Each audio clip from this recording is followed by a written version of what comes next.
مکتوب نمبر 27۔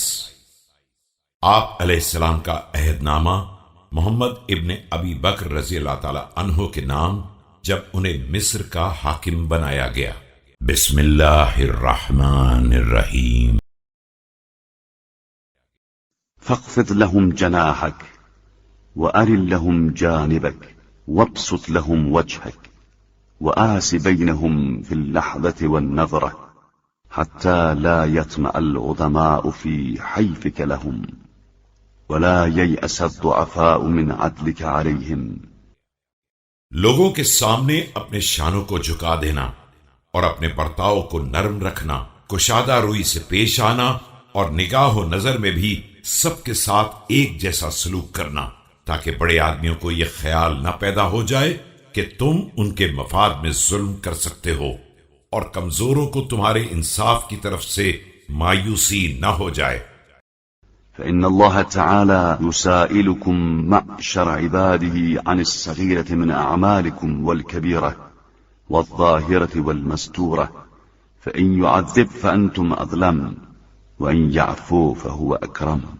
پروردگار روز قیامت تمام بندوں سے ان کے تمام چھوٹے اور بڑے، ظاہر اور مخفی اعمال کے بارے میں محاسبہ کرے گا۔